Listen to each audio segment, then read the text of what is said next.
अस्सलाम वालेकुम जी, मैं हूँ हदीजा वलायत और आप देख रहे हैं मेरा YouTube channel the legal exams. आज के इस लेक्चर में हम लोग रिफ़ंड ऑफ कोर्ट फ़ी को डिस्कस करेंगे, जो कि एग्ज़ाम और प्रैक्टिकल दोनों पॉइंट ऑफ व्यू से काफ़ी इंपॉर्टेंट टॉपिक है। तो सबसे पहले इसके रेलिवेंट सेक्शंस को देख लेते हैं। कोर्ट फ़ी एक्ट 1870 का जो टॉपिक है रिफ़ंड ऑफ कोर्ट फ़ी, इससे इसके जो रेलिवेंट सेक्शंस हैं वो सेक्शन 10, 11, 13, उसके बाद 14, 15 और 19 ए और बी इसके रेलिवेंट सेक्शंस हैं। तो सबसे पहला काम आप लोगों ने क्या करना है कि आप लोगों ने जब ये टॉपिक कवर करना है तो आप लोगों ने इस बेयर एक्ट को पढ़ के तो यहाँ से रट्टा नहीं लगाना, या इधर से सेक्शंस पूरे का पूरा सेक्शन याद करने की आप लोगों को ज़रूरत नहीं है, क्योंकि जो रेलिवेंट इस क्वेश्चन का जो रेलिवेंट आंसर बनता है वो हर सेक्शन के तकरीबन मैक्सिमम 4 से 5 लाइंस बनती हैं। तो आप लोगों ने क्या करना है कि ये मेरा लेक्चर सुनने के साथ साथ आप लोगों ने नोट्स भी बनाते जाना है अपने, या फिर ये सेक्शन पूरे का पूरा पढ़ के तो अपनी वर्डिंग में नोट्स बना लेने हैं। तो मैंने अपने नोट्स बनाए हुए हैं, उसमें मैंने मैक्सिमम 4 से 5 लाइंस बनती हैं हर सेक्शन की, जो मैंने लिख के तो अपने नोट्स बनाए हुए हैं। इसको अपने नोट्स से भी मैं पढ़ के एक्सप्लेन करूँगी। इससे क्या होगा कि आप साथ साथ अपने नोट्स भी बेशक बना लें, लेकिन मैं इससे पहले बेयर एक्ट की रीडिंग करूँगी सेक्शंस की, ताकि आप लोगों को समझ आ जाए कि ये पूरे का पूरा सेक्शन पढ़ के तो इसमें से हमारा रेलिवेंट पोर्शन कौन सा है और किस तरह से हम लोगों ने नोट्स बनाने हैं। तो सबसे पहला जो इसका रेलिवेंट सेक्शन है वो सेक्शन 10 है कोर्ट फ़ी एक्ट 1870 का, जो कि रिफ़ंड ऑफ कोर्ट फ़ी से रिलेटेड है। ये सेक्शन कहता है कि procedure where net profits or market value wrongfully estimated. जब हम लोग सिविल सूट फाइल करते हैं सिविल कोर्ट में, तो हम लोगों ने एक उस सिविल सूट पे कोर्ट फ़ी, प्रॉपर कोर्ट फ़ी लगानी होती है। वो कोर्ट फ़ी या तो हम लोग फ़िक्स्ड कोर्ट फ़ी जो कोर्ट फ़ी एक्ट में बताई गई है उसके अकॉर्डिंग लगाते हैं, या फिर जो हमारा सब्जेक्ट मैटर होता है उसकी वैल्यू, मार्केट वैल्यू के अकॉर्डिंग लगाते हैं, या फिर जो उसका नेट प्रॉफिट बन रहा होता है उसके अकॉर्डिंग लगाते हैं। तो ये सेक्शन कह रहा है सेक्शन 10 के, अगर कोर्ट को लगता है कि एक मुद्दई है, उसने सूट फाइल की है और उसने जो अपना सूट फाइल की है उस सूट का जो सब्जेक्ट मैटर है उसका उस सब्जेक्ट मैटर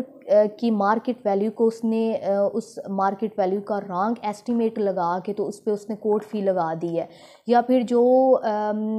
मुद्दई ने दावा दायर किया और उसके दावे का जो सब्जेक्ट मैटर है उस सब्जेक्ट मैटर की जो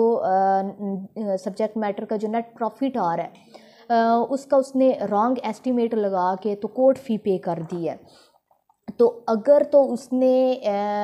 एक्सेसिव कोर्ट फ़ी पे कर दी है, तो जितनी कोर्ट फ़ी उसकी बन रही है उससे ज़्यादा उसने जो एक्सेसिव कोर्ट फ़ी पे कर दी है, तो वो जो एक्सेसिव कोर्ट फ़ी होगी वो मुद्दई इंटाइटल होगा, उसका ये राइट होगा कि उसको वो एक्सेसिव कोर्ट फ़ी वापस दी जाए। तो यहाँ पे ये सेक्शन कह रहा है कि अगर तो एक्सेसिव कोर्ट फ़ी पे कर दी गई है तो जो कोर्ट है उसकी ये डिस्क्रिशन है कि वो आर्डर कर सकती है, सर्टिफिकेट इशू कर सकती है कि जो प्लेंटिफ है वो एक्सेसिव कोर्ट फ़ी उसको रिफ़ंड की जाए। और लेकिन अगर फॉर एग्ज़ाम्पल अब आप लोगों को इधर मैं समझा भी देती हूँ एक एग्ज़ाम्पल दे के। फॉर एग्ज़ाम्पल एक पर्सन है ए, उसने बी पे सूट फाइल किया है कि बी ने मेरा जो घर है उस पे कब्ज़ा कर लिया हुआ है और मुझे उसकी पोजेशन दिलाई जाए। तो अब यहाँ पे उस घर की जो मार्केट वैल्यू है वो 3 करोड़ है।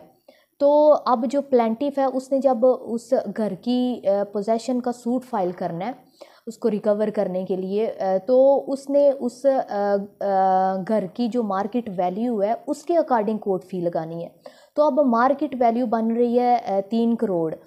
लेकिन वो गलत उसका एस्टिमेट लगा के उस घर की मार्केट वैल्यू का गलत एस्टिमेट लगा के तो उस पे अगर एक्सेसिव कोर्ट फ़ी पे कर देता है। फॉर एग्ज़ाम्पल उसकी असल जो वैल्यू है घर की वो 3 करोड़ है, लेकिन फॉर एग्ज़ाम्पल वो 3.5 करोड़ या 4 करोड़ के लिहाज के अकॉर्डिंग उस पर कोर्ट फ़ी लगा देता है और वो ज़्यादा कोर्ट फ़ी लगा देता है, तो वो जो एक्सेसिव कोर्ट फ़ी उसने लगाई है वो उसकी रिफ़ंड हो जाएगी। इसी सेक्शन में जो दूसरी बात कर रहे हैं वो इनसफिशेंट कोर्ट फ़ी की बात कर रहे हैं। कह रहे हैं कि अगर तो एक्सेसिव होगी तो फिर तो उसको रिफ़ंड कर दी जाएगी, लेकिन अगर उस प्लेंटिफ ने इनसफिशेंट कोर्ट फ़ी पे की होगी, फॉर एग्ज़ाम्पल जैसे मैंने एग्ज़ाम्पल दे के आप लोगों को समझाया कि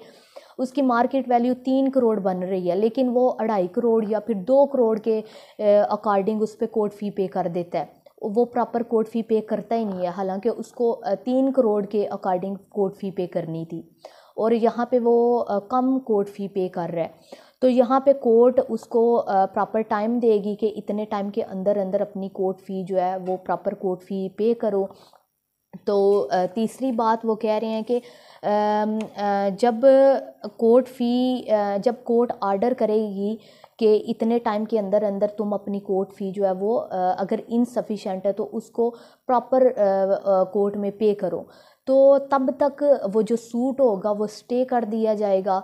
और अगर with in the prescribed time period वो अगर प्लेंटिफ जो है वो कोर्ट फ़ी पे नहीं करता तो उसका जो दावा होगा वो डिसमिस कर दिया जाएगा। तो ये पूरे का पूरा सेक्शन एक्सप्लेन करने का मकसद ये था कि आप लोगों ने जब रिफ़ंड ऑफ कोर्ट फ़ी का क्वेश्चन आना है तो आप लोगों ने ये पूरे का पूरा क्वेश्चन, आप लोगों ने ये सेक्शन पूरे का पूरा नहीं लिखना, आप लोगों ने जस्ट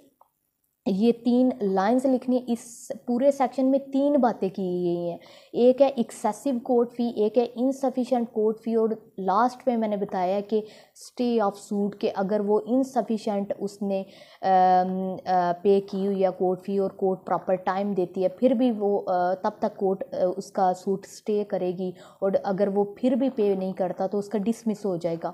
तो आप लोगों ने रिफ़ंड ऑफ कोर्ट फ़ी का जब क्वेश्चन आना है तो सिर्फ़ और सिर्फ आप लोगों ने इसमें सिर्फ 3 ये लाइंस लिखनी है कि अगर जो प्लेंटिफ है उसने अपने सब्जेक्ट मैटर का रॉन्गफुल एस्टिमेट लगा के तो उस पे कोर्ट फ़ी लगा दी है, तो अगर उसने एक्सेसिव पे कर दिया कोर्ट फ़ी तो जितनी एक्सेसिव उसने कोर्ट फ़ी पे की है उतनी उसको रिफ़ंड हो जाएगी एज़ पर सेक्शन 10। बस आप लोगों ने इतना लिखना है और आप लोगों को पूरा सेक्शन लिखने की या और पॉइंट्स लिखने की इसमें ज़रूरत नहीं है। उसके बाद सेक्शन 11 कहता है कि सेक्शन 11 अब इसका दूसरा रेलिवेंट सेक्शन है। इसमें कह रहे हैं कि procedure in suits for mesne profits or accounts when amount decreed exceed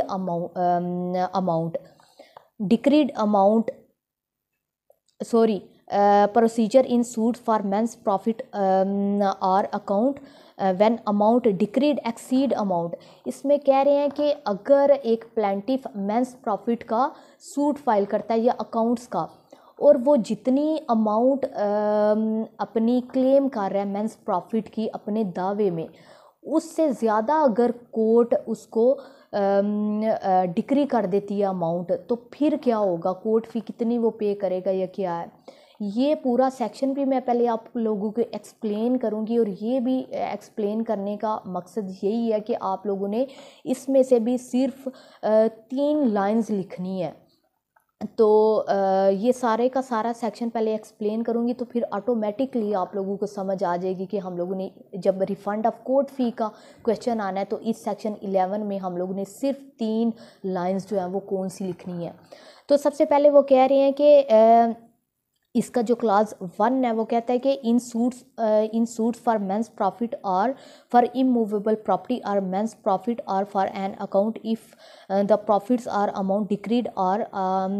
are in excess of the profits claimed or amount at which the plaintiff valued the relief sought, the decree shall not be executed until the difference between the। अच्छा, इसमें कह रहे हैं कि जब आपने एक civil suit file किया मेंस प्रॉफिट का, फॉर एग्ज़ाम्पल आप लोगों ने ए ने बी पे सूट फाइल किया कि जो बी है उसने नाजायज़ कब्ज़ा किया हुआ है मेरी प्रॉपर्टी पे, और मुझे वो प्रॉपर्टी की पोजेसन दिलाई जाए, और साथ में वो 3 साल से उसने नाजायज़ कब्ज़ा किया हुआ है और 3 साल से वो उस प्रॉपर्टी से प्रॉफिट ले रहा है। तो वो फॉर एग्ज़ाम्पल आप मेंस प्रॉफिट की वैल्यू रखते हैं कि फॉर एग्ज़ाम्पल 30 लाख रखते हैं कि इसने 3 साल में 3 साल तक इसका नाजायज़ कब्ज़ा रहा है और 3 साल तक इसने 30 लाख जो है वो प्रॉफिट कमाया है, और मुझे वो 30 लाख प्रॉफिट भी वापस दिलाया जाए और साथ साथ उस प्रॉपर्टी की पोजेसन भी। तो यहाँ पे आप 30 लाख क्लेम कर रहे हैं, लेकिन कोर्ट जब सूट फाइल वो दावा सुनती है, एविडेंस वगैरह रिकॉर्ड करती है, और कोर्ट इस नतीजे पे पहुंचती है कि जो बी है उसने उसकी तरफ मेंस प्रॉफिट जो है वो 30 लाख नहीं बल्कि 40 लाख बनता है।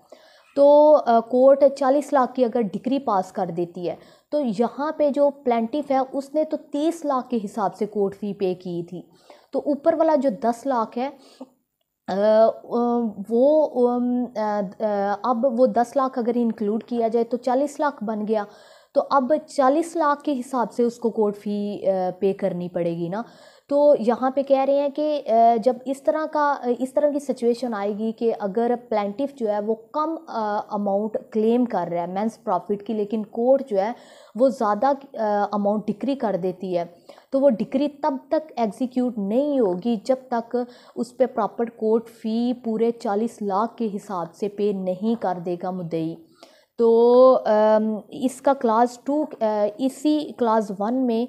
इसका पैराग्राफ 2 जो है वो कहता है कि अगर जो मेंस प्रॉफिट की अमाउंट है वो अगर एग्जीक्यूशन में असर्टन करनी है कोर्ट ने, और एग्जीक्यूशन के दौरान अगर वो अमाउंट असर्टन होती है और वो अमाउंट ज़्यादा निकल आती है, जैसे मैंने पहले भी बताया कि क्लेम 30 लाख किया था लेकिन कोर्ट ने 40 लाख का कर दिया है, तो इसमें कहते हैं कि एग्जीक्यूशन के दौरान फिर एग्जीक्यूशन की प्रोसीडिंग को स्टे कर दिया जाएगा तब तक जब तक वो कोर्ट फ़ी प्रॉपर पे नहीं कर देगा। तो ये क्लास जो 1 था ये मैंने इसलिए एक्सप्लेन किया कि इससे आप लोगों को समझ आ जाए कि ये रिफ़ंड ऑफ कोर्ट फ़ी का जब क्वेश्चन आना है तो क्लास 1 इससे रेलिवेंट नहीं है। ये आप लोगों को वैसे पता होना चाहिए, या फिर वैसे अगर सेपरेट सेक्शन अगर वो पूछ लेते हैं तो आप लोगों को आना चाहिए। इसका अब जो हमारा मेन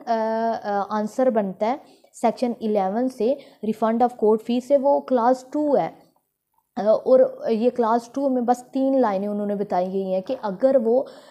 मुद्दई जो है वो जितनी अमाउंट क्लेम कर रहा है मेंस प्रॉफिट की, उस अमाउंट से अगर कम अमाउंट डिक्री कर देती है कोर्ट, तो फिर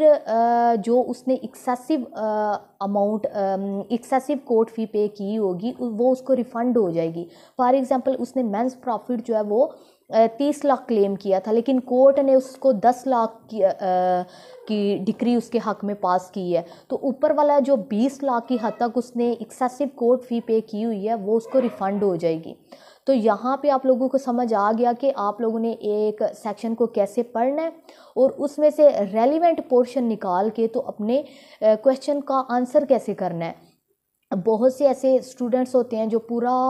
सेक्शन ही लिख देते हैं, लेकिन जब आप पूरा सेक्शन लिखेंगे, एक तो आप लोगों का टाइम बहुत ज़्यादा वेस्ट होगा और दूसरा ये इररेलेवेंट सारी चीज़ें हो जाएंगी आंसर करना है। उसके बाद अब मैं इसके बेयर एक्ट से नहीं पढ़ूँगी सेक्शंस को और पूरे का पूरा एक्सप्लेन नहीं करूँगी। जो मैंने नोट्स बनाए हुए हैं, रेलिवेंट चीज़ें लिखी हुई हैं, वहाँ से मैं पढ़ के तो आगे इसके जो रेलिवेंट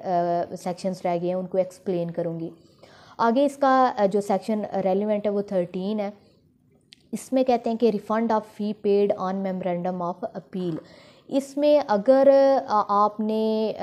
प्लेंट दायर की है, इसमें 3-4 चीज़ें हैं बता रहे हैं। अगर आपने प्लेंट दायर की है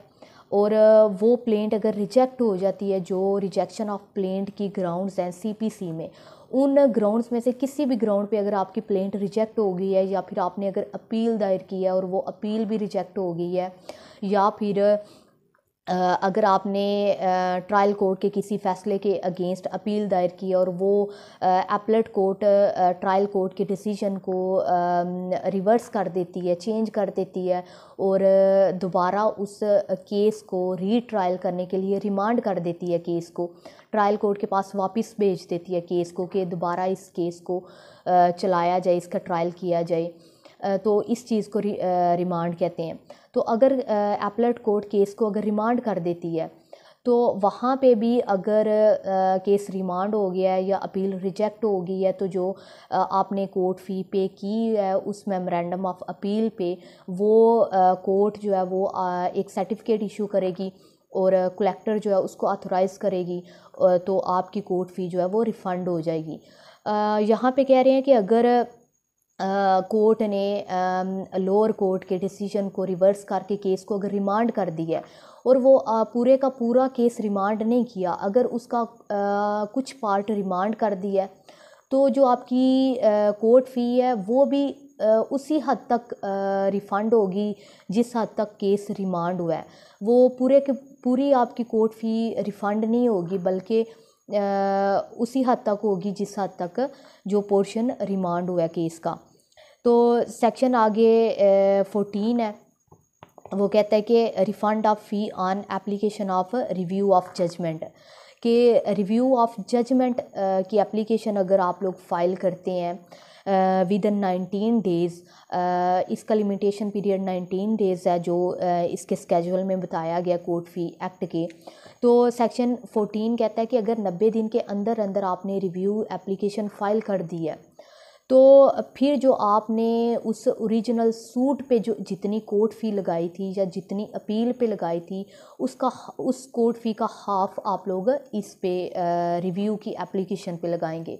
फॉर एग्ज़ाम्पल ओरिजिनल कोर्ट फ़ी जो थी वो हमारी जो ओरिजिनल सूट पे कोर्ट फ़ी लगाई थी वो अगर हमारी 20,000 थी फॉर एग्ज़ाम्पल, तो जब हम लोगों ने रिव्यू की एप्लीकेशन फ़ाइल करनी है, अगर हम लोग 90 दिन के अंदर अंदर फ़ाइल कर रहे हैं, तो फिर हम लोग हाफ़ कोर्ट फ़ी लगाएंगे, हम लोग फिर 10,000 कोर्ट फ़ी लगाएंगे। लेकिन इसमें जो रिफ़ंड ऑफ कोर्ट फ़ी से रिलेटेड है पॉइंट, वो ये है कि अगर 90 दिन के बाद हम लोग कोर्ट फ़ी 90 दिन के बाद अगर हम लोग रिव्यू की एप्लीकेशन फ़ाइल कर रहे हैं, तो फिर हम लोगों ने जो ओरिजिनल सूट पे कोर्ट फ़ी लगाई थी, हम लोग वही कोर्ट फ़ी इस पे भी लगाएंगे, मतलब हम लोग फिर फुल कोर्ट फ़ी इस पे लगाएंगे।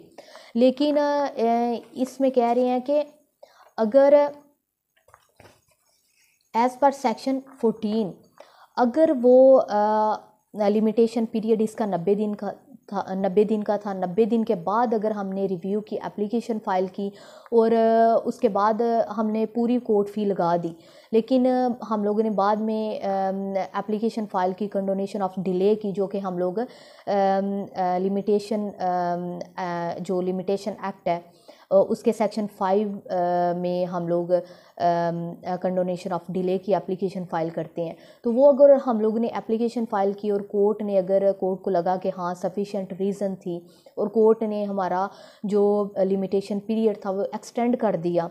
तो जब एक्सटेंड किया तो वो ज़ाहिर सी बात है वो लिमिटेशन पीरियड के अंदर हमारी वो आ गई रिव्यू की एप्लीकेशन, तो वो अगर इस तरह हमारा कोर्ट कंडोन कर देती है हमारा लिमिटेशन पीरियड, तो फिर जो हम लोगों ने पूरी की पूरी कोर्ट फ़ी पे की थी, तो फिर हमारी हाफ़ कोर्ट फ़ी जो होगी वो हमें रिफ़ंड हो जाएगी। जैसे ऐसे ही समझा जाएगा कि जैसे हमने 90 दिन के अंदर अंदर ये रिव्यू की एप्लीकेशन फ़ाइल किया, और ऊपर मैंने डिस्कस किया कि जब अगर 90 दिन के अंदर अंदर अगर रिव्यू की एप्लीकेशन आती है, तो फिर हमें हाफ़ कोर्ट फ़ी पे करनी होती है। तो इस तरह हमें अगर कोर्ट जो है वो कंडोनेशन ऑफ डिले की एप्लीकेशन को एक्सेप्ट कर लेती है, तो फिर हाफ़ कोर्ट फ़ी जो है वो हमारी रिफ़ंड हो जाएगी। आगे सेक्शन 15 जो है वो कहता है कि as per section 15 of the court fee act 1870 when a review petition is accepted, अगर रिव्यू की एप्लीकेशन हम लोग फ़ाइल करते हैं और वो कोर्ट जो है वो रिव्यू की एप्लीकेशन जो है वो एक्सेप्ट कर लेती है और कोर्ट किसी फ्रेश एविडेंस पे अपने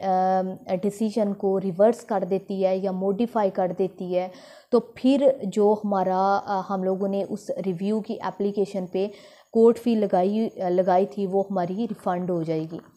तो इसका जो लास्ट रेलिवेंट सेक्शन है वो 19A और B है। इसमें एक दो टर्म है जिनको मैं एक्सप्लेन करूँगी और यहाँ पे लेक्चर काफ़ी